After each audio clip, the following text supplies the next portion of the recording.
Olá, pessoal. Bem-vindos a mais um episódio do Experiências Extraordinárias. Hoje a gente está recebendo um executivo muito especial para nós aqui, que é o André Silva.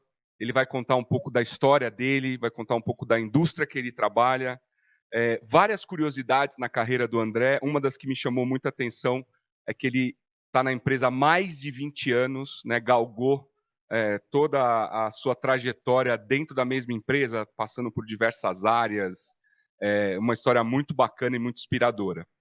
Bom, como eu sempre faço, por favor, se você está gostando do nosso projeto, ajuda a gente a divulgar, deixa seu like no YouTube, compartilha nas suas redes sociais.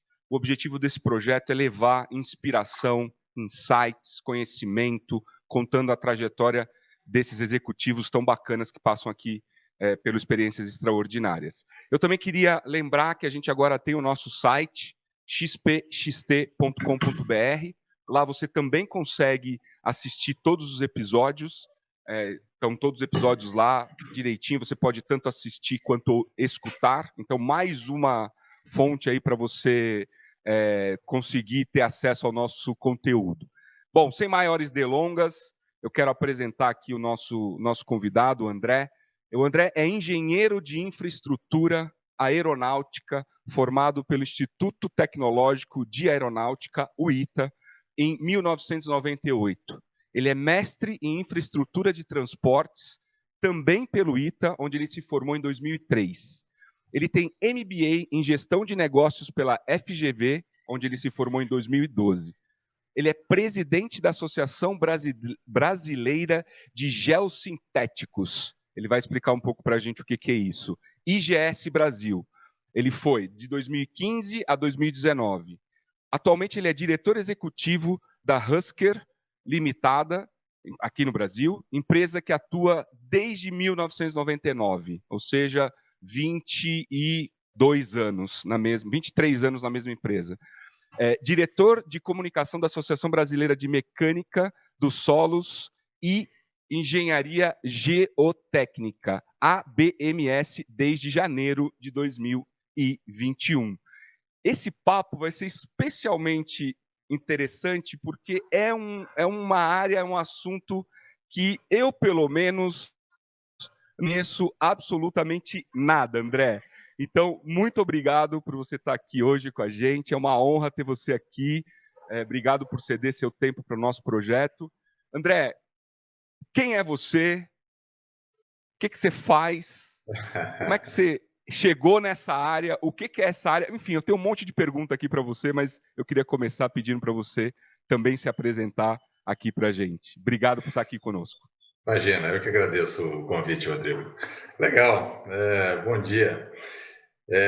Acho que mais do que explicar quem sou eu, vale a pena começar explicando o que eu faço, então, né? Boa! Para contextualizar. O geossintéticos, geotecnia, todo esse é um mundo assim, muito que está presente na vida de todo mundo, sem nenhuma exceção, mas que realmente é muito específico da minha carreira, né? Da carreira de engenharia civil. Eu sou formado em engenharia civil. E já na graduação, já comecei a derivar para esse mundo de termos tão específicos, tão desconhecidos. Né? Quando eu ainda estava na fase na etapa fundamental ainda na graduação, me deu um clique aí que talvez eu tivesse a oportunidade de começar a ganhar um dinheirinho com bolsa de iniciação científica. E comecei a procurar na faculdade projetos que estivessem sendo oferecidos naquele momento e me deparei lá com um cartaz de uma professora que eu ainda não conhecia, já do profissional, né? do curso profissional de engenharia civil, oferecendo bolsa de iniciação científica para trabalhos com geossintéticos. Eu te confesso, naquela época eu estava exatamente na situação que você está agora. O que vem a ser esse tal de geossintético? Mas o mais importante estava dito lá. Era uma bolsa de iniciação científica com perspectiva de proventos mensais. Era o que eu estava buscando, né? Aí eu então foi até essa professora. Isso eu estou falando dos anos aí de 1995, foi. E sem me preocupar muito naquele momento com o que vinha a ser geossintéticos, eu fechei acordo com ela para a gente começar a trabalhar juntos. Você embarcou na aventura. Mal sabia eu que naquele momento lá eu estava definindo já o que eu iria fazer do restante da minha vida até a presente data, pelo menos, né? O que vem a ser os geossintéticos, portanto. Depois disso eu aprendi. E vou passar um pouquinho aqui rapidamente para vocês. Vou aprender uma coisa nova. Uma coisa nova. O geossintético é um tipo de material de construção, né? Uhum. E para ser honesto, é a classe de material de construção mais ampla que existe. A gente está muito acostumado, as pessoas que não são da carreira não são engenheiros civis, conhecem bem outros tipos de material de construção, tijolo, cimento, aço, etc. A geossintético é um material de construção como qualquer deles, né? Muito empregado em obras de infraestrutura, obras de rodovias, de barragens e coisas nessa linha, né? Projetos de maior porte, digamos assim, né? Com funções diferentes. Os geossintéticos podem fazer reforço de solos, podem fazer reforço de pavimentos, podem fazer drenagem, impermeabilização de solos, uma série de aplicações, os geossintéticos, né? E o que a nossa empresa faz, a Husker é uma empresa especializada em geossintéticos já há várias décadas, é uma das maiores fabricantes no mundo de geossintéticos e em 1998, você mencionou que eu me juntei à empresa em 99, né? Em 1998, tanto um ano, até menos, 6 meses antes de eu entrar na empresa, a Husker estava se instalando aqui no Brasil para começar uma operação comercial, não de fabricação naquele momento, não industrial, mas comercial, na América do Sul, para oferecer o seu portfólio de geossintéticos para o mercado de engenharia de infraestrutura aqui no nosso continente. Rapidamente, é o que eu posso tentar passar para vocês, o que vem a ser os geossintéticos. Geotecnia, que é um outro termo que apareceu, acho que é um pouquinho mais palatável, né? Toda a parte da engenharia civil que lida com solos. André, legal pra caramba. Eu queria começar a explorar um pouco essa tua história. Eu tenho conversado com muitos executivos e executivas aqui no nosso projeto, no Experiências Extraordinárias, mas não é muito comum a gente ter um profissional que ficou, né, praticamente a carreira inteira. Imagino que, se não foi seu único emprego, deve ter sido um dos únicos que você trabalhou. Eu queria começar explorando um pouco isso, né? Qual que é o segredo, né, para ficar 23 anos na mesma empresa, né? Falando aqui um pouco para a nossa audiência, né? Muitos jovens que nos seguem, nos escutam, que talvez fiquem pensando, puxa, como é que faz para ter uma carreira tão longeva, né? Tão longa dentro de uma empresa? Como é que é isso? Qual que é o segredo? Conta pra gente, André, qual que é o segredo por trás disso? De fato, a Husker é o meu único emprego, né? É o meu primeiro e único emprego. Eu imagino que há alguns fatores que têm que se conjugar para que a experiência que é a minha, né? De tantos anos numa mesma empresa, seja positivo para ambos, né? Não é só aqui, acho que não está envolvido, a sua questão não está envolvida apenas a minha experiência, senão que também da empresa comigo, né? Sim.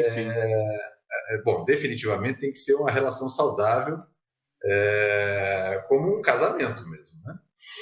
E eu acho assim, que no meu caso, por exemplo, eu posso falar pelo meu caso, não foi nada planejado, mas definitivamente foi algo desejado por mim sempre. Porque, entendo eu sempre entendi assim, a minha permanência na mesma empresa me daria algumas vantagens de qualquer forma. Naturalmente, eu tenho uma zona de conforto ao ao estar há tantos anos, né, Aham. na Rússia, tanto do ponto de vista do que eu conheço da própria empresa, do meu ambiente de trabalho, quanto da própria atividade que eu exerço, né? Uhum.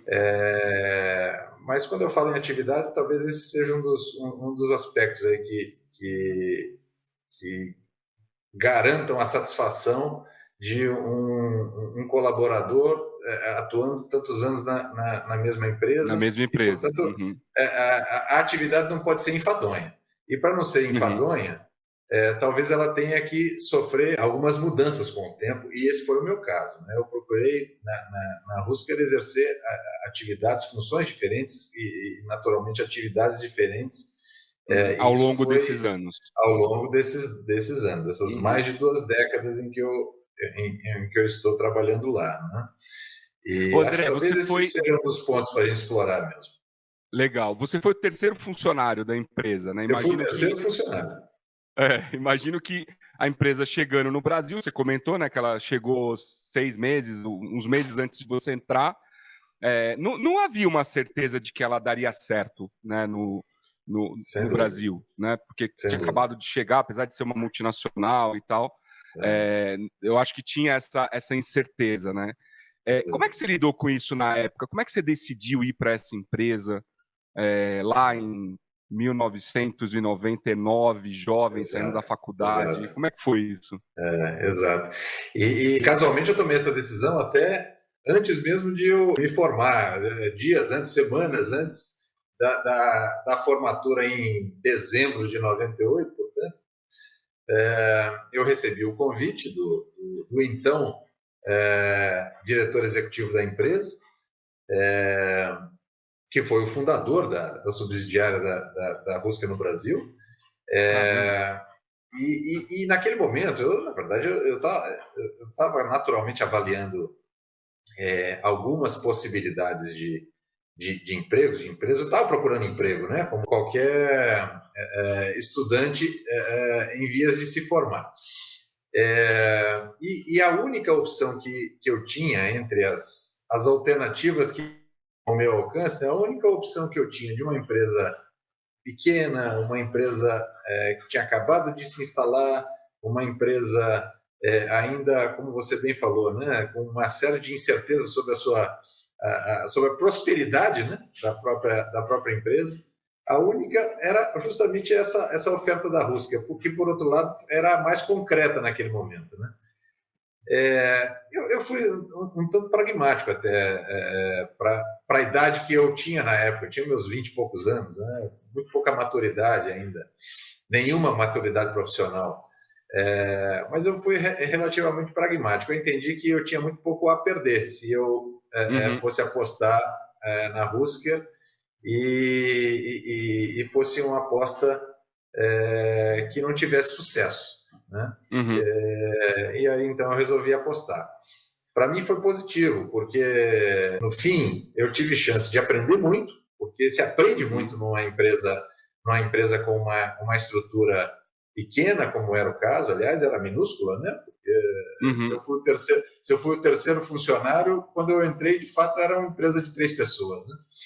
uhum, Mas se aprende muito, porque as oportunidades de aprendizado são enormes nessa circunstância, né? E a minha aposta, no fim, se mostrou muito positiva para mim, porque a empresa prosperou. E o aham. crescimento da empresa impulsionou o crescimento da minha carreira Da sua profissional. carreira. Uhum. Claro. Mas, André, eu imagino que em 23 anos de carreira, né, você tenha passado por diversas áreas dentro da empresa, por diversas situações. Como é que você impulsionou seu crescimento? Porque hoje você é presidente da empresa no Brasil, né, líder Sim, da companhia. Depois eu quero falar do projeto que você criou para a expansão para o Chile, sim, antes, né, de se tornar presidente da empresa no Brasil. Mas sim. como é que você fez essa escalada? Né? Para quem está nos ouvindo, nos assistindo, quais são os caminhos que você trilhou para ir crescendo, né? Foram aparecendo, você criou as oportunidades. Como é que isso se deu? Foi muito nessa linha mesmo que você acabou de mencionar. Uma empresa pequena como era a Rusker na época, obviamente não me ofereceu um plano de carreira, me ofereceu uma posição na empresa, né? Uma oportunidade de trabalho na empresa, que naquele momento, né, a primeira oportunidade que a empresa me ofereceu foi de tocar atividade técnico-comercial.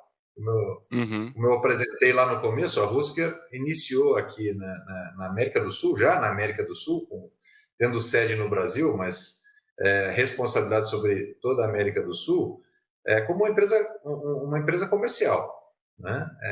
Em que a atividade essencialmente seria importar os produtos fabricados pela própria empresa, mas lá na Alemanha, né? A Rusker é uma empresa alemã, o grupo Rusker ele é alemão, é uma multinacional alemã, né?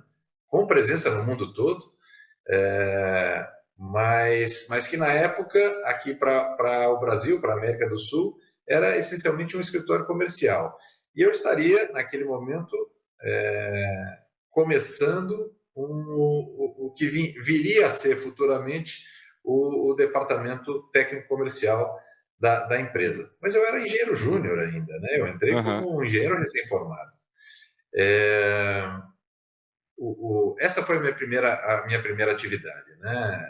Tocar em paralelo a atividade comercial, né? Prospectando e ofertando o portfólio da Rusker para o mercado de infraestrutura no Brasil. E realmente a gente tinha mais ênfase no Brasil do que nos demais mercados naquele momento, até por uma questão realmente de capacidade, pela estrutura pequena que a gente tinha. Estava começando o negócio, né? E toda a demanda por suporte técnico também estava sob minha responsabilidade. É o famoso chuta e corre pro gol, né? Para defender. Exatamente. Aí, bom, os anos foram se passando, a empresa foi ganhando corpo.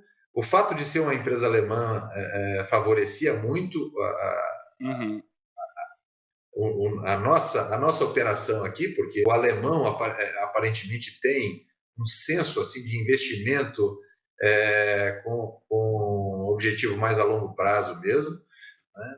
E a empresa precisava de tempo para se ajustar e para começar a apresentar resultados e se tornar autossuficiente, né?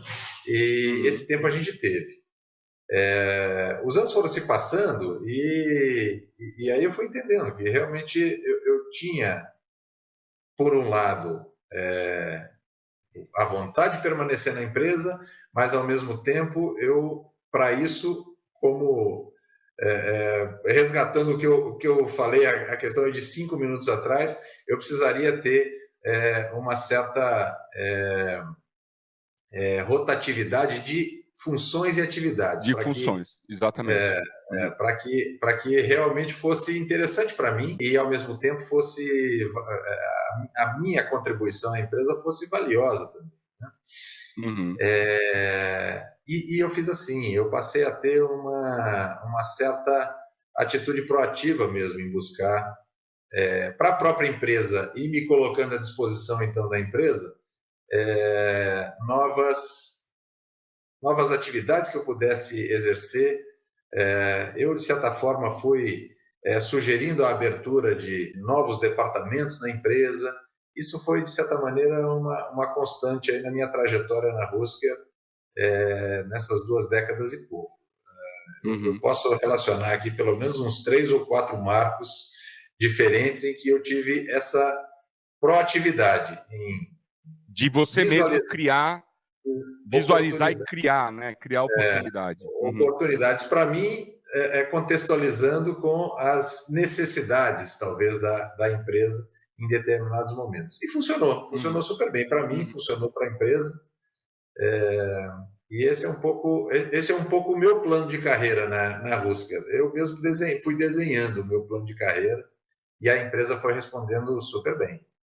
Muito legal, muito legal. Ou seja, aí eu acho que tem uma dica e um conceito muito interessante por trás, né? Que é você buscar o seu crescimento, né? Ou seja, a sua carreira é sua, né? E você vai e cria suas próprias oportunidades. Isso é uma bela história, André. Uma bela história, realmente. E eu reforço, eu faço eco ao que você acabou de dizer. Eu penso assim também, a carreira é minha. Se eu mesmo não batalhar para construir a melhor carreira para mim, não espere que o outro vai fazer. O outro, no caso, sendo a empresa, né? Não é esse o melhor caminho. Fazendo assim, o profissional ele tem a chance de escolher o que ele vai fazer, inclusive, né? Tem esse lado positivo também, né? Pois e não ficar esperando que alguém ofereça. Se vai ser ofertado alguma coisa, não necessariamente vai ser aquilo que você busca, né? Exatamente. E eu acho que outra coisa interessante, né? 23 anos na mesma empresa, mas passando por áreas diferentes, criando, tendo oportunidade de colocar ideias em prática. Então, na verdade, eu imagino, né? Cada vez que você colocava uma ideia dessa no ar, cada vez que você trocava de área, você estava entrando, entre aspas, numa nova empresa, né? Numa nova oportunidade com um escopo diferente, né? Exato. Isso eu imagino que devia dar um gás danado para você. Exato. Né? Não, muito legal, dúvida. André. Sem dúvida. Bacana. E chacoalhava um pouco também, porque isso também de certa maneira, sair por vontade própria da zona de conforto já estabelecida, né? Mas acho isso super salutar. É desafiador, mas é muito saudável. Eu recomendo. Muito bacana. Recomenda e é o case de sucesso, né? Que dá certo. No meu caso, eu posso dizer que sim. Falando um pouco, aproveitando aqui a tua experiência, né, como líder de uma empresa multinacional, como é que você, por exemplo, contrata as pessoas? Né? Eu vou me explicar. Muita gente que está escutando a gente, que tá assistindo a gente, está buscando novas oportunidades, está buscando novas chances para crescer de carreira ou trocar de trabalho e tal. E tem aquele momento de a pessoa se vender, entre aspas, para a empresa, no sentido de mostrar para a empresa que ela é a pessoa correta para uma determinada função, para uma determinada vaga. Isso também vale, eu acho que internamente, né? Ou seja, você está disputando o cargo com outro colega, quer crescer e tem pessoas competindo com você e tal. Você, como executivo, como presidente da empresa, o que você avalia quando você vai contratar um profissional na Husker? Quais são os fatores que são primordiais para você, para que uma pessoa entre na Husker para trabalhar contigo? Sim, e sabe que eu considero essa sua pergunta aí super relevante, porque efetivamente essa talvez seja das decisões mais importantes que um executivo tem que tomar no contexto da empresa. Exatamente. Porque independente do segmento, independente da área de atuação da empresa, independente da infraestrutura que uma empresa de qualquer segmento necessita para operar, quem realmente faz a diferença para o bem ou para o mal, né? São as pessoas, né? Exatamente isso. Isso sobre todos os aspectos, né? De ambiente de trabalho, de resultados, enfim, qualquer que seja o parâmetro de avaliação. Olha, eu acho que é super importante criar mecanismos para entender como é a pessoa, né? A personalidade, o jeito de enxergar a vida, as ambições do candidato a uma vaga, né? E esses são aspectos que eu particularmente valorizo muito e procuro, na medida do possível, entender durante um processo de seleção de novos colaboradores, né? Agora, do ponto de vista de processo, eu entendo, e a gente tem usado muito isso na Husker, assim, historicamente. O que tem funcionado muito para a Husker é não criar uma vaga para depois preenchê-la, mas criar uma vaga a partir de uma oportunidade, né? Pessoas que a gente conhece, que a gente visualiza que se encaixariam no nosso time. Muitas vezes, de forma passiva até, né, porque isso é uma decisão da empresa, criaram vagas que não existiam, né? Essa acaba, esse para nós, pelo menos, sempre foi o processo mais eficaz de contratação. De maneira que ou seja, eu posso...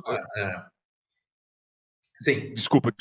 Eu posso entender, então, que você acha o talento, né, no mercado e tal, e aí você fala, putz, eu preciso dessa pessoa aqui dentro, deixa eu pensar... preciso da pessoa. Deixa eu pensar como eu trago a pessoa. É uma estratégia muito interessante. É uma estratégia muito interessante, cara. E para nós, pelo menos, sempre funcionou muito bem. É claro que em determinadas circunstâncias, em determinados momentos, a gente precisa preencher um determinado vazio nos nossos processos. Claro. E precisa, num determinado momento, agregar um novo colaborador. E aí a gente dispara processos mais convencionais de busca e seleção.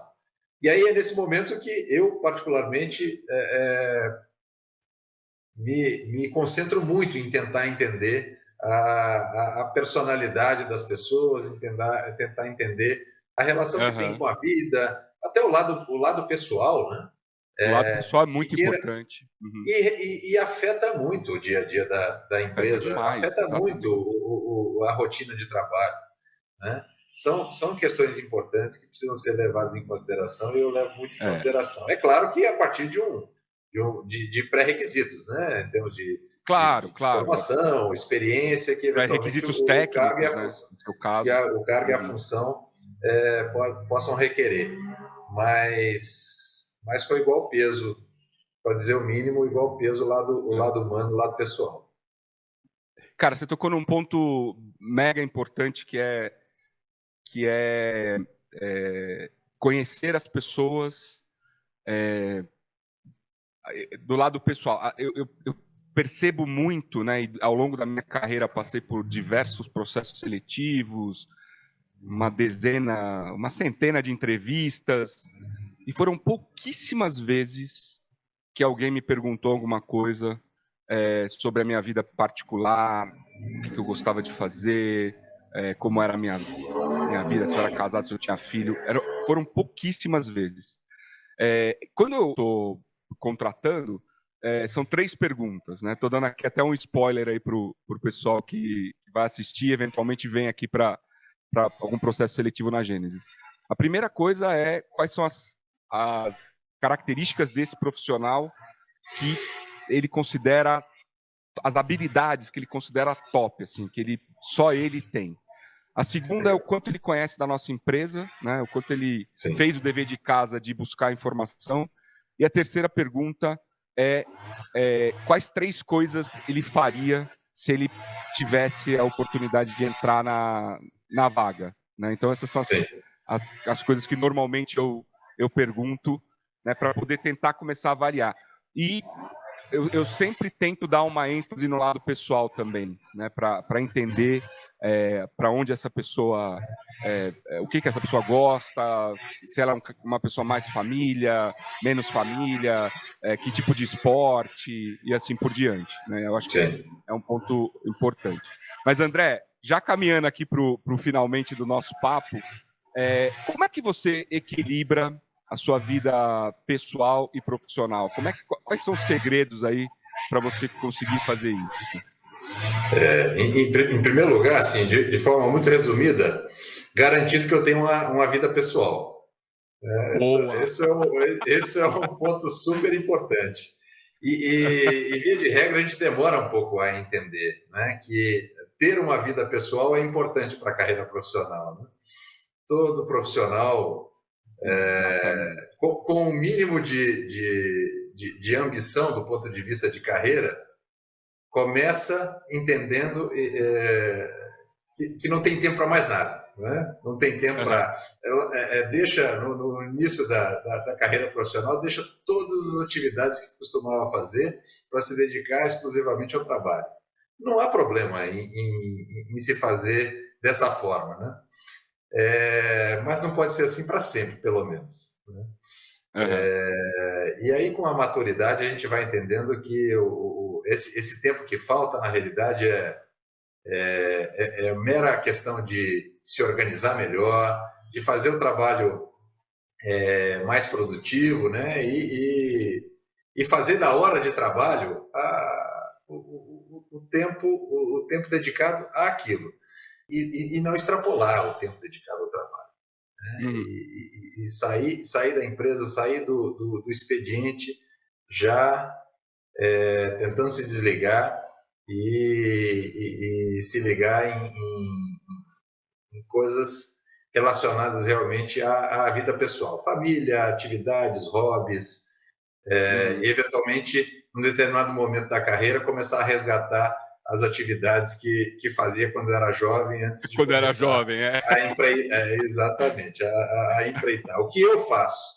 Eu sempre gostei muito de atividade esportiva. Eu, na minha juventude, Uhum. nadei. Eu brinco assim, foi a minha primeira profissão, porque o meu esquema de treinamento era bem pesado, 6 dias da semana, etc. Uma dedicação muito parecida com o que eu tenho hoje, a minha profissão até, Ah, no trabalho, é. no trabalho, né? O que para mim foi muito bom, porque me deixou uma série de legados que são importantes para mim em todas as minhas dimensões, todas as dimensões da minha vida. Eu já de bastante tempo para cá, eu pratico esporte. Eu passei por esse processo, tá? No início da minha Aham, carreira, abandonar tudo e só trabalhar. aham, Eu, aham. eu não sou diferente de ninguém nesse aspecto, de achar que Teve tinha que ir que trabalhar, aprendendo, né? Uhum. ir aprendendo, né? E ganhando maturidade. Mas trabalhei muitos sábados, muitos domingos, mas isso realmente ficou para trás. Uhum. Eu pratico esportes já de muito tempo para cá. Eu retomei isso na minha vida.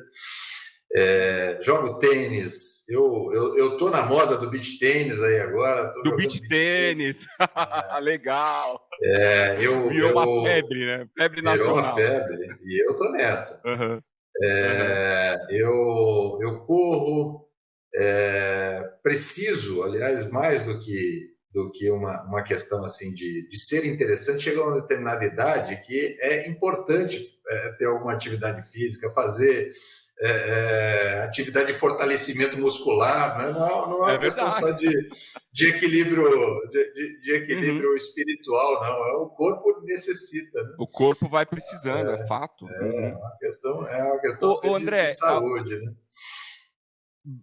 eu queria te agradecer demais pelo seu tempo, disponibilidade em contar um pouco da tua história.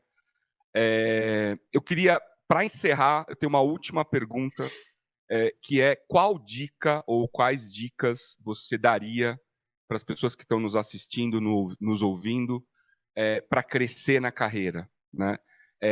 E juntar isso com essa felicidade, com o equilíbrio pessoal. Nossa, a pergunta ficou complexa, né? Porque é muita coisa para juntar. Mas, assim, resumidamente, que dicas você deixaria para as pessoas que estão nos assistindo para crescer profissionalmente de forma saudável e sustentável? Sim, sim. Eu gosto de perguntas complexas, porque aí eu posso responder da forma como eu quiser, né? Qualquer resposta é válida para uma pergunta complexa. Mas Fato, o, fato. deixa eu tentar colocar assim, sobre a minha ótica, né? Não é a Claro. única que funciona, mas certamente funcionou para mim e pode funcionar para muitas outras pessoas. E um pouco fazendo uma recapitulação de coisas que a gente já conversou aqui. Aham. Para quem realmente tem um zelo pela carreira profissional e almeja, né, crescer profissionalmente, eu realmente acredito que buscar as próprias oportunidades é um bom caminho, né? Não Uhum. esperar da empresa a oferta de uma nova posição, ficar aguardando uma promoção que pode vir a qualquer momento, até porque isso começa a criar uma certa ansiedade e o timing do profissional e da empresa nunca é o mesmo. né? O profissional sempre tem uma expectativa, acha que merece, antes de a empresa ter condição de oferecer. Normalmente não dá match, né? Então, que foi o que eu fiz, visualizar no contexto da empresa oportunidades que podem ser criadas por você mesmo e levar isso adiante é um bom caminho. E, de regra, as empresas respondem bem a isso. As empresas prezam por esse tipo de iniciativa e por colaboradores que têm esse senso de proatividade. Isso é bom para a empresa também. Naturalmente, a empresa vai reconhecer, né? Essa é uma dica objetiva que eu deixo. A outra, excelente, que é a última parte da nossa conversa, a gente estava tratando disso. Assim que possível, procure equilibrar a vida profissional com a vida pessoal. A vida pessoal, no meu caso, é muito importante a carga familiar. Eu estava dizendo que eu tenho as minhas atividades esportivas, né? Eu procurei selecionar coisas que eu pudesse fazer, por exemplo, para te dar um exemplo aí, e entrar na dica de uma maneira bem clara, né? Eu procurei selecionar coisas que eu pudesse fazer com a minha esposa, por exemplo. E a minha esposa tem uma rotina de trabalho tão dura, tão pesada, tão intensa quanto a minha, e a gente aí já aproveita para estar junto. A gente precisava encontrar atividades extra-trabalho que a gente pudesse desenvolver junto. Então, a gente joga beach tênis junto, a gente corre junto, a gente faz outras coisas juntos, né, no tempo que a gente tem, né? E esse equilíbrio é essencial para qualquer um, né? Estar bem em todas as dimensões da vida faz toda a diferença para qualquer delas. Um desequilíbrio em certamente em algum momento vai gerar desequilíbrio em todas as demais. Na outra. Essa é uma outra dica que eu deixo, porque realmente é muito, muito importante. E, enfim, muito legal. Aí seja você mesmo, né? Cada um tem a sua forma de lidar, a sua forma de enxergar. Alguns são mais planejados, isso é válido. Outros são menos planejados. Nesse caso, procure pelo menos se estimular, se instigar a querer a buscar algo mais sempre. Cada um a seu jeito. Não existe uma fórmula mágica, uma fórmula única. É importante cada um entender como lida com a própria o próprio planejamento profissional, a própria carreira profissional, e busque o melhor para si, seja proativo. Acho que esse é o mistério. Esse é o segredo. Excelentes insights, André. Mais uma vez, muito obrigado pelo seu tempo, por estar aqui com a gente, por compartilhar um pouco da sua história, um pouco do seu conhecimento com as pessoas que estão nos assistindo e nos vendo. Pessoal, obrigado por estarem conosco até aqui. Mais uma vez, eu peço que, se você está gostando do nosso projeto, por favor, ajude a gente, deixa seu like aqui no YouTube, compartilha o vídeo, divulga nosso site, porque nosso objetivo é levar para o maior número de pessoas possíveis esses insights, essas histórias, trajetórias, dicas desses executivos e executivas que têm passado aqui no Experiências Extraordinárias. Tá bom? Obrigado, fiquem bem e até o próximo episódio.